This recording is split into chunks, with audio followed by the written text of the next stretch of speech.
Hello, and welcome to Best Practices for US-based TTRPG Freelancers. My name is Jason Pitre of Genesis of Legend Publishing, and I am your moderator, and amusingly, the one non-US based publisher here.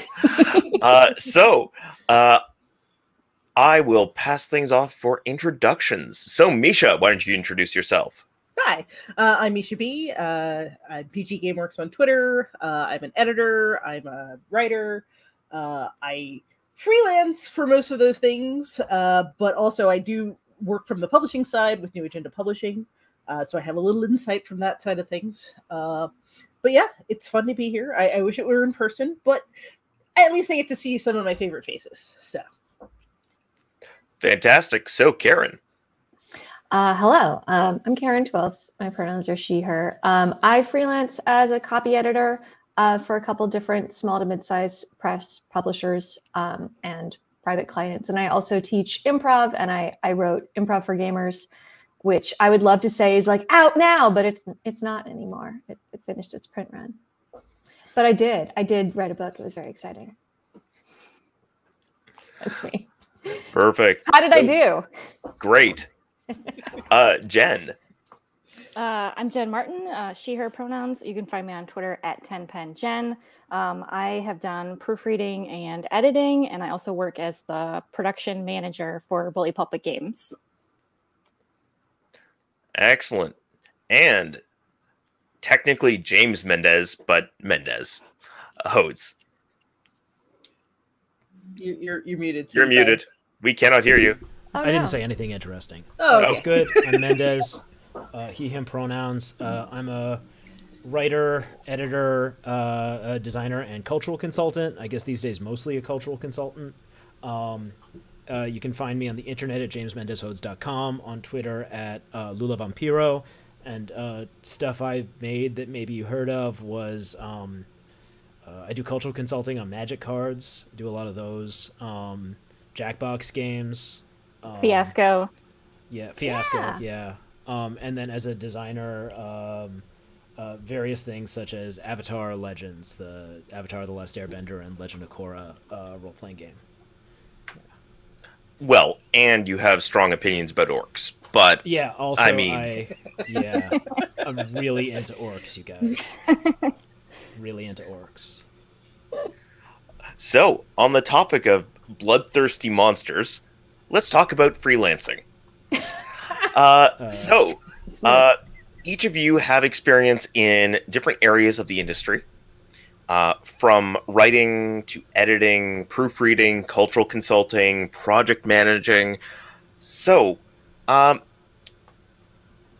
let's get some initial thoughts from each of you on what are the most challenging aspects of the various freelancing work that you've done, in the same order. Misha.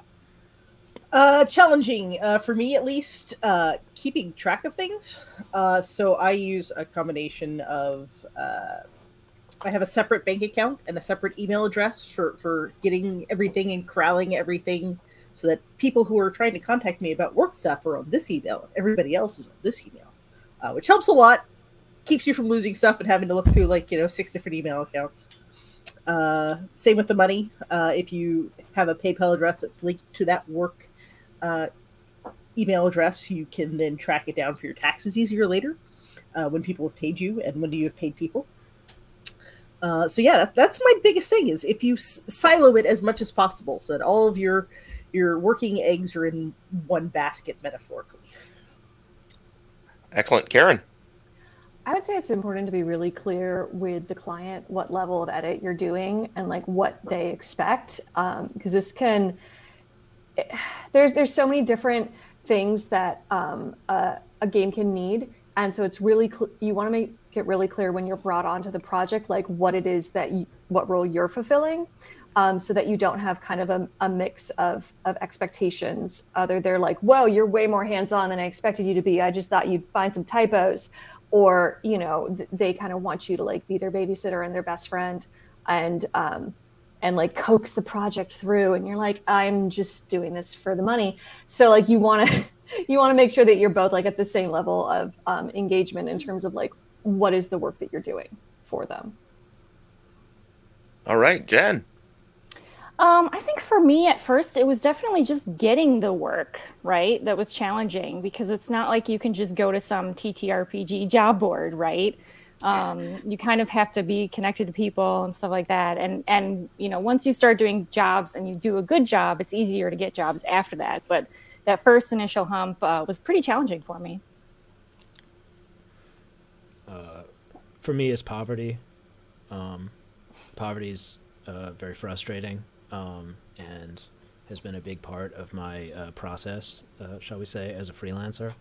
There's been a lot of poverty, especially after taxes. Freelancer taxes are much worse because being a freelancer wasn't bad enough already. They need to make sure it's as complicated and expensive as possible to do your taxes. And then I'd say second to that is like social censure. A lot of people, you tell them you're a freelancer, and they're like, "Oh, I'm sorry." And by a lot of people, I mostly mean my mom. But look, she's not watching this because she never watches any of my stuff. So yeah, she can't. You're safe. I can't get in trouble for that. No, but seriously, like it's something that I think a lot of people are gonna have to deal with. Like you tell someone, "Yeah, you're a freelance game designer," and they're gonna be like, "Oh, well, that's I'm sorry. I have some pity here. I saved it for you." Or confusion. Outright confusion is the other one. Right. Yeah. So so you make video games, and then you have to like explain what a that. role-playing game is, or you can just say, "Yeah, you know what? It's a video game." I used to try to think of so many ways to describe gaming that didn't use the words Dungeons and Dragons, and now I'm just like, Dungeons and Dragons, like that. It's fine. That only works though if they know what Dungeons and Dragons is, because I still have not been successfully able to explain to my parents what the hell I do. Yeah, I'm banking on them having like seen enough TV shows of people playing it that they can imagine something completely different from what I do, but like it's close enough. Yeah. There's a number of threads that have come through this. So there's communication, project management,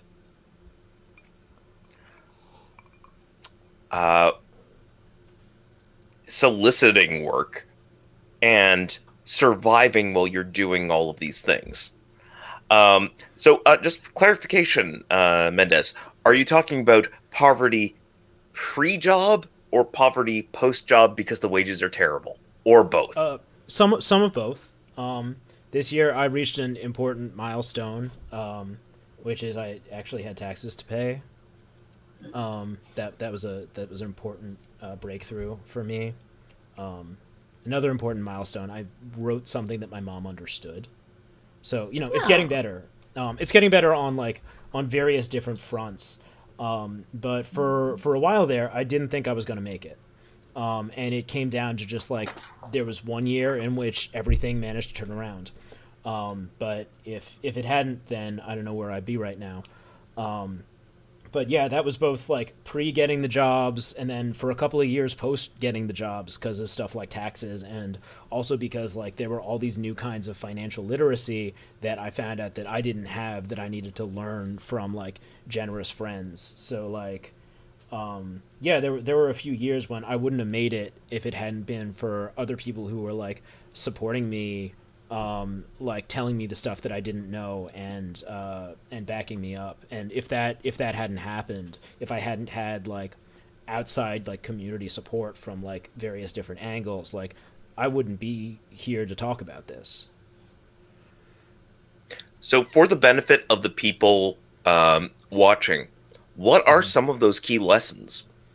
I have zero idea about the horrors of U.S. taxes, gloriously. So I know it's terrible. I just don't know how it's terrible in different ways. So can you explain the basics for people in the audience who want to not fall into those pit traps? My husband and I pay somebody, and then they tell us that we owe a lot of money, and then we also owe their fee. That's what we. I use QuickBooks. I don't know how it works. And QuickBooks tells me how much money I owe. Yeah. If you don't, so for a couple of years I didn't have enough money to hire an accountant, and that was the most expensive thing. Because like if you don't, it's a cost that you're eventually going to have to pay, because like during our lifetimes the tax code is not going to get better. And understanding your taxes is, if you're a freelancer, it is a whole ass job. And for me, the only practical way to figure that out was to work with an accountant. Before that, I was guessing and making mistakes. And if you don't make a lot of money and you're making mistakes, probably the IRS is not going to come down on you. If you are making lots of money and then you're still making mistakes, then the IRS is going to come down on you. So it's really just a matter of like, I'd say working with an accountant is just a matter of time. Either you're going to do it now or you're going to do it later. So if you can scrape together a few $100s for it, and you can find an accountant who will only charge you a few $100s, then I'd say that's a good first thing to invest in. In the interim, QuickBooks Self-Employed does do a decent job of, if you are tracking your income and outcome efficiently, and that's where that siloing that I referred to earlier comes in. So you know what money is coming in, what money is going out, and tracking that and putting that all into QuickBooks. It does a pretty good job of saying, this is how much you owe for this quarter, and reminding you, hey, you should pay your taxes for the quarter. They're about 30%, so keep that in mind when you're getting money in. And that's, of course, not including any money that you have from your day job or your spouse's job or anything else. That's just that What's bucket. A so day job. I know, right? Actually, Those are. I would love to. If you're a freelancer, odds are you're going to have a day job, at least to start with, because you're not going to get enough work off the bat to support yourself full time. It's just not going to happen. I would love to speak to that, actually, because I have a full-time day job. And so for me, freelancing is the fun job, because why do anything for fun when it's your fun job? And so I have like a luxury of not having to hustle. And I kind of decided I don't want to do that. I don't want this as my full-time job, because I cannot hustle. That would not be fun at all. So I think that it's important to think about, if you're like, how do I get into freelancing for editing?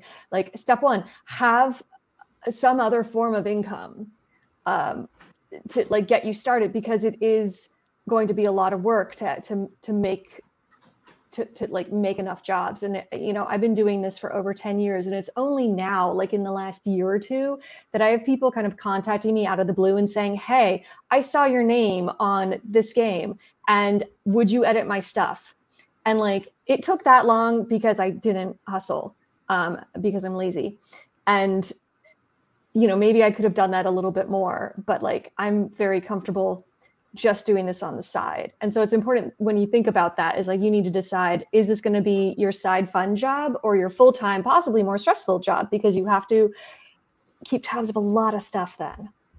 Yeah. And if you're doing it as a full-time hustle, you have to put in marketing yourself. You have to put, you have to put yourself out there a lot more than if it's a side gig. To be able to bring those contracts in. So that's a thing to keep in mind. Are you somebody who likes going out and talking to lots of people who are complete strangers and who may be total butt heads to you? Yeah, that's something you got to think about. And there's only so many of those, like, sweet unicorn in-house editor jobs for a game company. But like, haven't we all heard that those are bad? Every year or so, you hear another horror story about what it's like to work at X place. So, those jobs are few and far between anyways. So expanding on a question from the audience, how are best practices regarding contracts and getting paid? There were particular questions about PayPal, invoicing, etc. So like I said, I have a separate email address and PayPal account that's set up. Depending on the size of the company I'm working for, either they will provide me with a contract. Sometimes it's just laying it out in an email and having the other person agree to it, that this is how much it is. And then I will invoice them through PayPal. PayPal does invoices. It's great. It's useful. It's cool. And then you send them the email through the invoice through PayPal. They send you the money through PayPal. Bada bing, bada boom, bitty boop. PayPal takes a cut. PayPal takes a cut, but it's a business expense. Yeah, it's a business expense. It'll all come out in the wash. It's not a ton. You can also, if you prefer using Venmo, that's fine. If you prefer, what's the other one, Cash App, that's also fine. But just keep track of that amount, those amounts. I like to keep it to as few streams as possible because it makes it's easier for me to go and find it later when I'm trying to do taxes. If I can look at like one place instead of having to look in 6 places. It's that, siloing thing again. And then, so I try to at least get something in writing. So whether that's email or they send over a contract that I sign and we send it back, but something in writing, because verbal contracts are great, but written contracts are better and hold up in court a lot better if it comes to that. Jen? Yeah, I mean, nobody wants to go to court, but I feel like the contract is as much for me as it is for the company. And if I haven't worked with somebody before, I won't really work with them without a contract. If it's repeat business, like I do a bunch with Evil Hat, like I'll just start work and then eventually we'll get the contract done. It's fine, no big deal. But if somebody new, must have a contract. Has anybody ever had to deal with something being so late that you wondered if you needed to charge a late fee? I've put on the bottom of my invoices this threat that I've never had to follow through on, even when I could have, of like payment expected 30 days after date of invoice or subject to like a 5% late fee. And I don't know if anyone's ever had to deal with that. Yes and no. Some of the bigger companies operate on a much longer time scale of, hey, I'm going to turn this in and we're going to pay you 90 plus days later, which ain't great, but it's fun. It's a thing that you have to deal with. But they usually have mentioned that up front, and it is in that boilerplate contract. That's the other thing. Read your boilerplates, because I got one once that said, hey, you need insurance for this thing. I'm like, I'm writing a book? Why do I? And they're like, oh yeah, that's just boilerplate for all our contractors, whether they're repairing our ductwork or writing our books. And so they took those sections out because they don't apply. It's like, why do I need insurance for being on your physical property when I will never be on your physical property? So right. Also, is anyone currently getting paid on publication, or has everyone managed to escape that horror? I have escaped that horror. Yeah, I don't think I haven't seen one of those in a while. Though, there's like one company I can think of, and if you're not sure who that is, you can find out through gossip, who I think still does that. But like, I view working for them as like a kind of like a favor. Like they pay a lower rate than every other company that I've worked with, and sometimes they pay like half on final draft, half on publication. So like I kind of don't count that as part of my professional life, like until the check is actually going into the business bank account. Aside from that, I'm just like, yeah, these are just words that I'm setting on fire. But fun words. Those are your fun words. Really fun.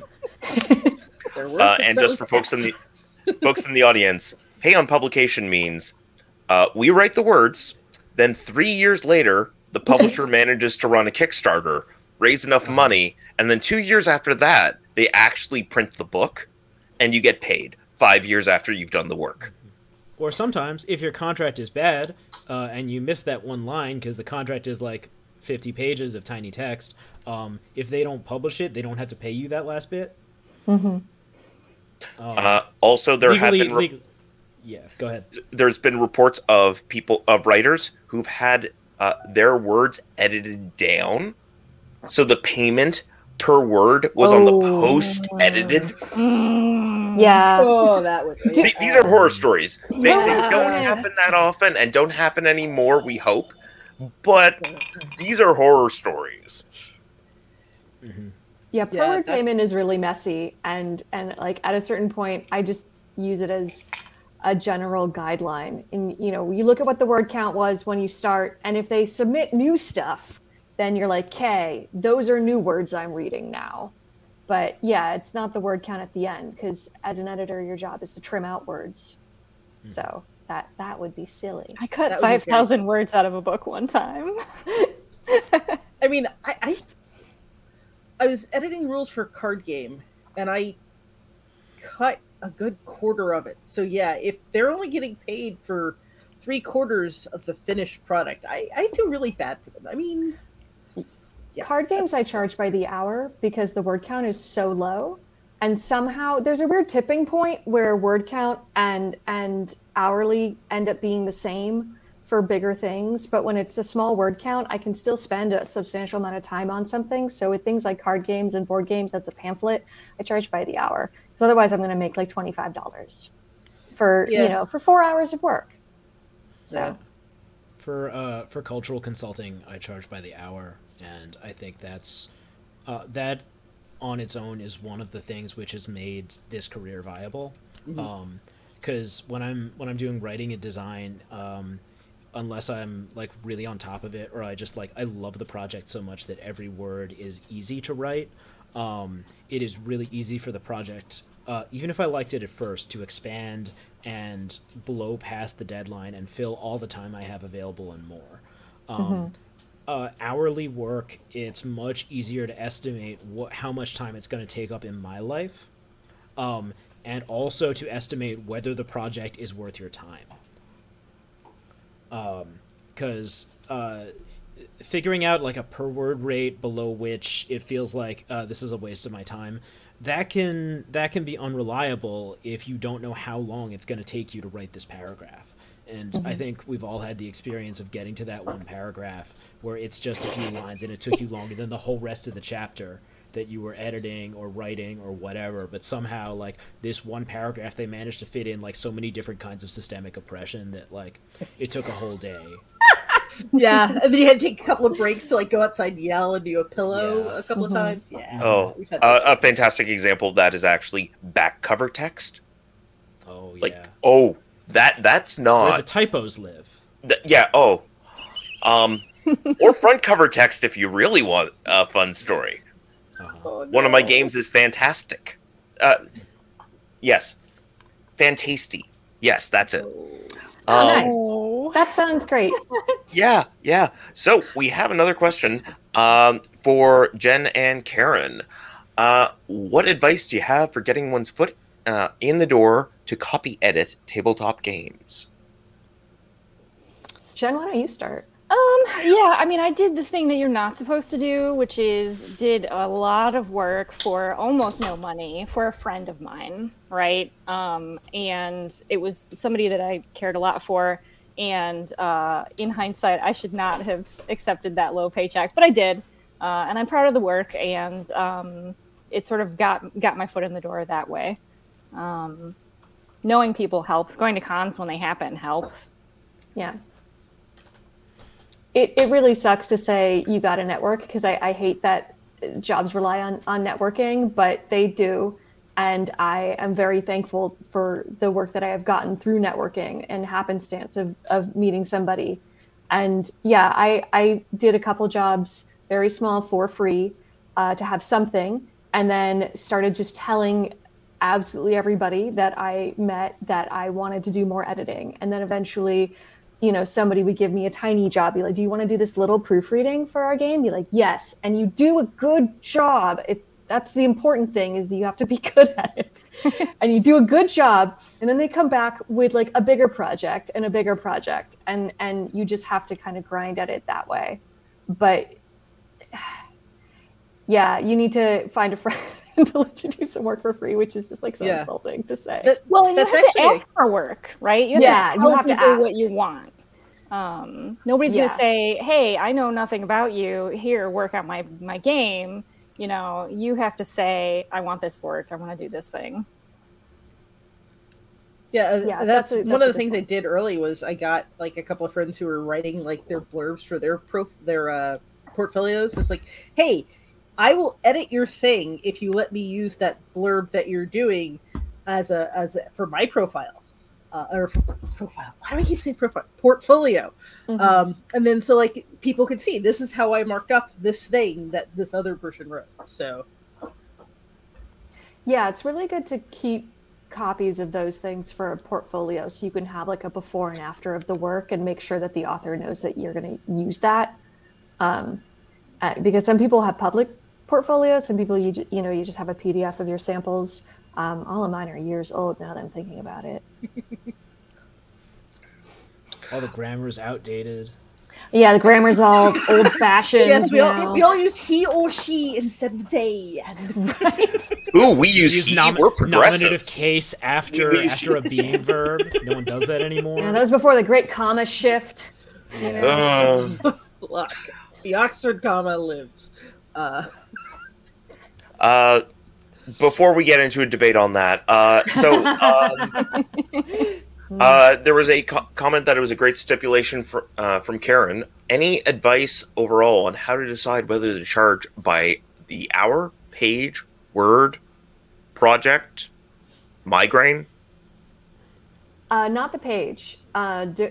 It's either, I would say, either hour or word, because there can be different amounts of words on that page. And it just kind of comes from trial and error of you figuring out if a standard page is 250 words, how long does that take you to do with the various levels of edits? And you can kind of then figure out, well, this is roughly what my hourly would be for so many words. Is that is that the same or wildly different from if I charge per word? So like I said, if it's small, if it's something that's only a couple of pages, I would charge by the hour because you will spend, at least an hour or two on something.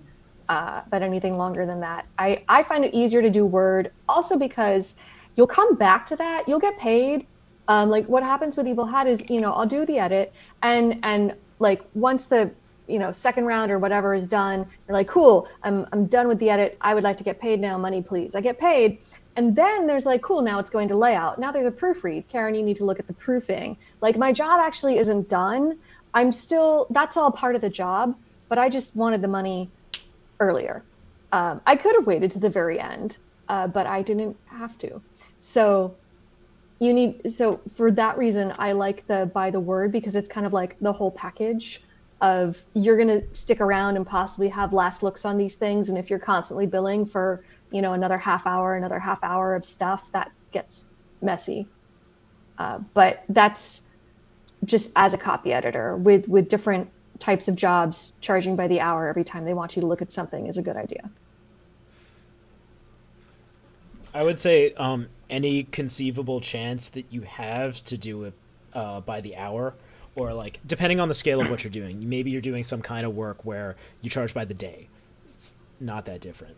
But my kind of work, because I answer every email that comes through my website, I generally go by the hour. Anything you could conceivably make by the hour, do that. And again, I say that because of the tendency of per word projects to expand. And even if it comes out to the same money, the advantage of charging by the hour is that you can set a timer for yourself and realize that if you spent more than that, like I have misunderestimated word from 2000. I've misunderestimated this project, and it is now a problem, and it's now costing me money, and it's costing me opportunities, and it's making me sad and tired.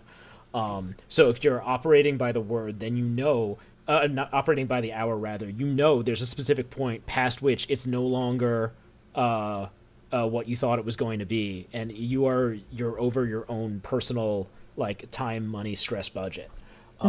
So for me, that's always easier estimating by the hour, or like even if I'm doing stuff per word, then I try to like translate that into what that means hourly, and like whether that sounds like a reasonable hourly wage for me to make if it takes me this long.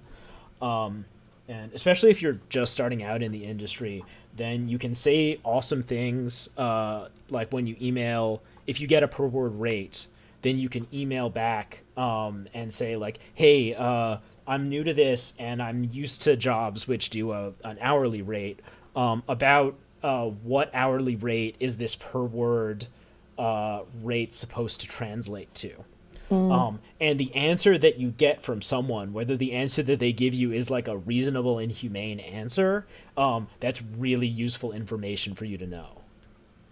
Yeah, from the writer side, if there are some companies that pay a very small amount per word, but that amount is supposed to include things like your research time and your first edit of yourself time and all these other factors that aren't really gonna necessarily translate to how many words you actually put on the page. Because like if I'm picking up and trying to write about a topic that I don't have a deep breadth of knowledge on to start with, I'm gonna have to do some reading, and that's gonna like bog down my numbers of like how many words I'm getting per hour, because I gotta think about it and I gotta read about it first. So that's a good reason to do by the hour or even by the project. There are a lot of ones I like to say, all right, we're going to give you a flat this amount for this work, and that you just kind of that's, I find, especially small jobs where it doesn't seem to be like a lot of word count they're looking for, or it's a small thing that you're reading over and editing, but it's a better gauge of like, okay, it's probably going to take me about this amount of time, and so it kind of works out to an hourly rate. But just a flat fee is nice, especially if I'm doing it for somebody, like I said, a smaller publisher or a smaller, like somebody who's just, this is their first couple of games they're trying to get out, and you want to help. And I'm lucky that I have a spouse who has a day job that pays enough that I don't really have to get a lot of money. So if I can help, I try to, but I also don't try to let myself get taken advantage of either. So it's a balancing act. But it's there. Jen? I mean, yeah, I'm used to doing both proofing and editing, which is just always by the word, except if it's like a very small like card game, like Karen said. And then, yeah, for production management, project management, it's by the hour. You kind of don't really get a choice on a lot of those. But I do like Mendez's trick. Like, hey, can you translate this for me? And I will make you tell me what you're thinking I'm worth, or what you think a livable wage is. Very helpful information to have. It also kind of tells you what they think writers actually do, or what editors actually do. Like, okay, so we're giving you 3 cents a word, but we think that translates to like a $12 hourly rate. So you think I can edit 4,000 words or 400 words an hour, 4,000 words an hour. Okay, that's what we know. That's a record. Yeah, so that's sure. I think it's important to consider too that like you can be working for a publisher that has kind of set rates and know what they're doing, and if you ask them those questions, they might have helpful answers. And then there's people that are just reaching out and it's like, I was told I needed an editor and this is like my baby and I want to kickstart it and I have no idea what the process is or what to do. And you're going to have to kind of help them through that and teach them what this process is, which is again why it's very important that you understand what the work is from the beginning. So you explain to them like, cool, I'm going to edit, I'm going to give it back to you, you're going to fix it, you're going to give it to me, I'm going to edit it, I'm going to give it to you, you're going to lay it out, I'm going to look at it, you're going to proof it, I'm going to look at it. You know, like, because they might not know what that process is. And that also helps explain, and that's why I cost this much. When I've done some of my own freelance work, I have, in one example for editing, I've done, here's a light, medium, and heavy edit, and the rates associated with these levels. The light is, I'm going to run this through all the automated tools I have at my disposal, and that's what I'm doing. You're not getting like, this is cheap, but whereas the heavy is, no, this is a nightmare. Just I'm rewriting this, just so you know. And sometimes you think you're going to go in for a light, then you start reading it, and it's like, oh, this so needs a heavy. I actually do sometimes charge per page, but that's because I do freelance layout work. Yeah. And layout work is one of the few places where you can't do per word. It's per page or per hour. True. Yeah. Or more likely per day. So we have a related question to the story of the first-time client on contracts. Where do you get templates or examples for making good contracts? Are you normally bringing a contract to the table, or is the publisher usually bringing a contract to the table? How do you figure that out? When I'm bringing the contract, they are simple and straightforward. It's like, I will be doing X, I will be reading X project for, that is X number of words for X number amount per word, or I will be writing, X number of words for X amount of words. And I try to keep it as short and simple and straightforward as possible. When companies come with contracts, they tend to be longer. I'm trying to remember where we got the ones for New. Honestly, I tend to, I think we cannibalized a contract that somebody else had given to us to make a contract when we did it for New Agenda, which seems to be the pretty standard thing. But again, check through it, look through, pull out all those clauses that don't apply to what the person is actually doing. And read your contracts when they come in and make sure that there's no clauses that don't apply, so that you're not being held liable for something and they can't hold it against you that you didn't do. Oh, you never got insurance. Well, what? Yeah. So I'm sorry, that one really threw me for a loop. I'm like, why is this here? Because I called around to try to find out how much it would be to get said insurance, and it was like $3,000. I'm like, you're paying me $30. Sorry, all of our writers need to be with OSHA. Yeah, it's just how we do. You have to use the brace when you're writing, I stand on a ladder while writing all words, so helps you think. Helps gets up in the thought cloud. Exactly, right? Yeah. If it's a really big company and they send you something you don't understand, I guarantee that company has a person whose job it is to understand those things. And they will sit and they will patiently take all of your questions which you're embarrassed to ask. And I know, because I asked all those questions I was embarrassed to ask, including the one about insurance. I was like, what kind of insurance is this for? Who is this even for? And the person's like, well, certainly you have this kind of insurance, right? And I was like, I'm on Medicaid. And she was like, oh, okay, sorry. And explained it in normal person language. That was a while back. I'm done now.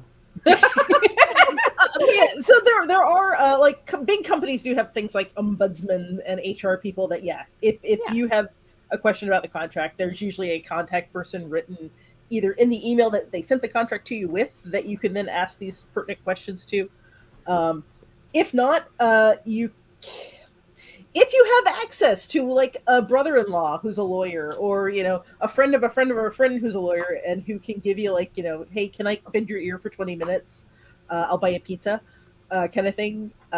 That's also helpful, especially when you're just starting out.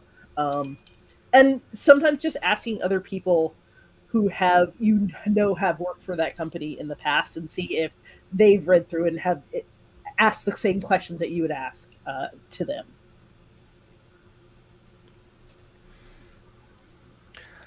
All right. So now that we've gone through the uncomfortable contract question, the even more uncomfortable money question. About how much does $15 an hour come to roughly in per word? Are those so that those starting out have a ballpark? Oh no! It depends how fast you work, right? What you're doing. Yeah. How comfortable are you to talk about reasonable rates for different scopes of work? So I will just share some rates so we can start throwing numbers around. Evil Hat will pay 2 cents a word for proofreading, and I think it started at 3 and now is 4 cents a word for editing. And that's proofreading and editing, totally different than being a reader or a writer, which are very different rates. So you have to be very clear on what the job is, because when people start talking about what should be the rates in editing, it's not always clear if you're a writer or an editor. Writers get paid more sometimes. I don't know why I'm whispering to this laptop mic. This is the. So that's what Evil Hat pays. I do a lot of work with them, so I can just speak to that. And I kind of use that as a ballpark for some of my other, jobs. And I'll normally quote around there. And if I don't want the work, I quote higher. If I'm like, this seems like a problematic game, and I don't know how to nicely say, please take this and burn it, so I will just charge way too much, and that's worked. Another relevant figure, the minimum rate that you can take for new work, such that you can submit it in order to get into the Science Fiction Writers Association, is 8 cents a word. So generally speaking, I would say, like, don't ever work for like less than like your industry's like floor rate for something like that. So that said, 8 cents a word is like there's corners of the RPG industry where those kinds of numbers are still unheard of. And if you're early in your career, you may be in a situation where like you got to pay rent this month. Like there's a specific person who's going to bust down your specific door, and I do need to take this thing on that's under rate. But if you do that once, it's going to be terrible, and it's going to take more time than you thought. But you might have to do it. But don't make that a long-term plan. There was a few years back, there was a post that was saying, back when the industry standard was 5 cents a word for writers, there was a post saying that would make you like minimum wage if you could reliably write 2,000 words a day, doing reliable 8-hour days, cranking out 2,000 words a day every single day. And that is so much more than it sounds like. That is so much more work than it sounds like. Yeah. It like if you're based in the United States, then $15 an hour is going to be, given that most people have like lives and challenges and children and like different abilities that are going to affect them, doing even at that minimum SFWA rate, making that work as $15 an hour is going to be a challenge, I'd say, especially if you're starting out and you don't know what your personal like speed is and that kind of thing. So I would say like when you're starting out, start small, and keep track of how long things take you and reflect on that. Yeah. Yeah, I've never had a 2,000 word day writing.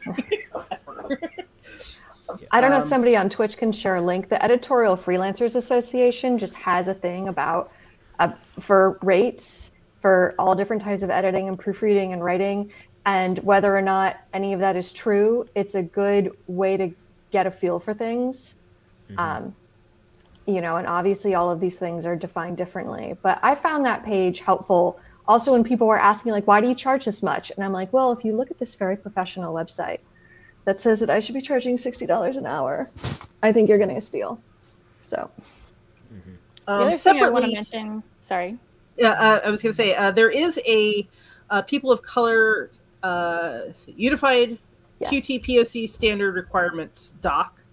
It's not a binding standard. It was started by Orion Black a few years ago. A lot of people have signed on to it, that these are the minimums that we're going to accept, and these are the minimums that we're going to pay as publishers for queer and people of color, and that I can send a link to at some point. I don't know how to get the links to people right now. For cultural consulting, I won't get into specific numbers right now because it's more than we have time for left, but the numbers go up because they're paying for past trauma that you have experienced and your ancestors have experienced. They're literally paying back your ancestors. And also they're paying for the risk of re-traumatizing you with more stuff.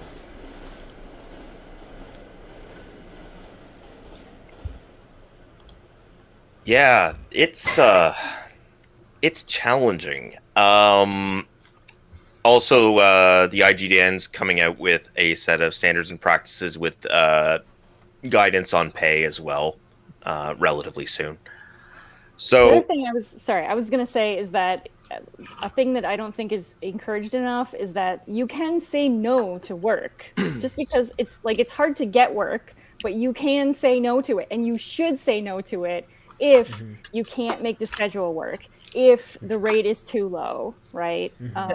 Yeah. And you don't even have to make a good excuse. You can just say, no, I'm not feeling it. You do not have to reveal like your personal challenges, traumas, or like if you have a disability, that's fine, but you don't have to state your disability while you're saying no. You can just say no. And then you don't have to tell anybody your disability. And then you don't have to get in a conversation about it with a stranger, which is great. You can also say, I'd love to do this, but that's not enough money. Yeah. I have seen, the best one I've seen is, I'm sorry, I'm too busy, my dance card is full. AKA, I'm already very sought after. You might want to raise the money, because I'm too busy for this. I think I just always say I'm not taking on more work right now if I don't want it, or if I can't, and often that's true. It's like this is my fun job. I only have so much time for it, and then it stops being fun. So I can only take on one project at a time. Yeah. The other question I ask is, what's your timeline?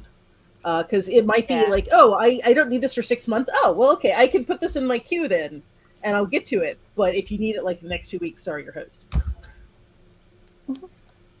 Yeah, my number one best practice for freelancing is turn in your work on time.